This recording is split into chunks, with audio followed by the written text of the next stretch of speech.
A subject that is no doubt going to come up in Wisconsin today is this and stories like it. The suspect in the killing of a 37-year-old mom of 5 young children has waived his right to extradition, and he will be headed to face trial. Authorities say that they just found him casually sitting at a bar in Tulsa, Oklahoma. Here he is in front of a sports bar billboard in his yellow T-shirt. He crossed the border illegally last year, tried a few times to get in and stay in. He is wanted for murder back home in El Salvador. He, by all accounts, in terms of the things he has done, including an assault on a little girl in Los Angeles, a monster of a person, if he is indeed the one who is behind all of these heinous attacks. Former President Trump placing blame on President Biden and the open border, and vowing that on day one, he would shut that border down and that he would start deporting millions of Biden's illegal criminals. Those are the words of former President Donald Trump.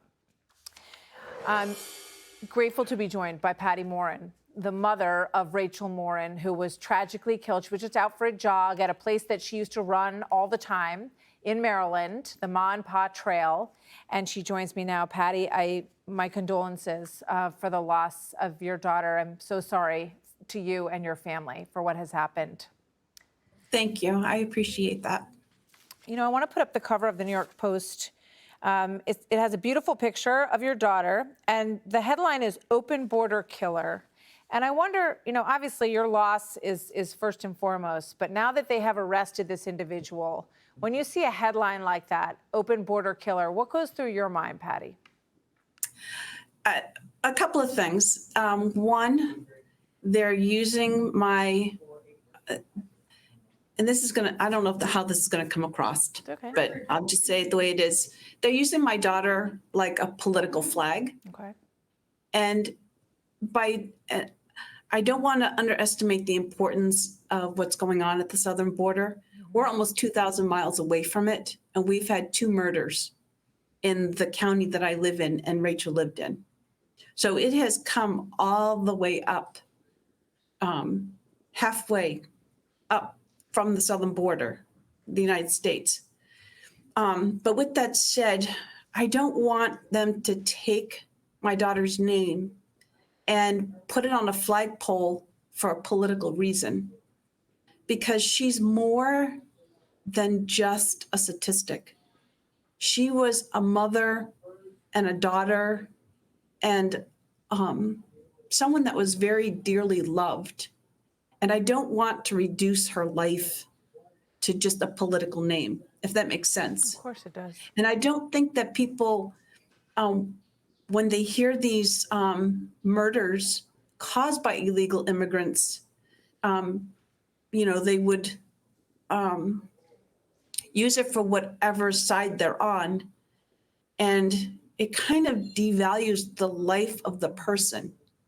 And I really want people to understand that life itself is valuable and precious, and that that's what we need to preserve. And that's what makes this an American crisis, not just a political crisis.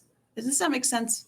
Absolutely, which is why I said, you know, I'm sure this isn't the most important part of this story for you, because you're just suffering with the loss of your daughter, and her children have lost their mother. I know she has an 18-year-old daughter who's also expecting a child, and the family is growing, and she should be there to see all of this. So I thank you very much for coming on and reminding everybody that these are individuals who have families, whose lives have been taken and cut short by violent acts. And the fact that this person is here illegally is certainly part of the story, because it goes to a bigger picture issue in the country. But she was your daughter, and we Yes. please know that our hearts are with you as you struggle through all this. And we are glad that at least the loop has been closed on apprehending her killer, the police believe. So I want to thank you, Patty, for joining us today. Thank you very much. Hey, Sean Hannity here. Hey, click here to subscribe to Fox News YouTube page and catch our hottest interviews and most compelling analysis.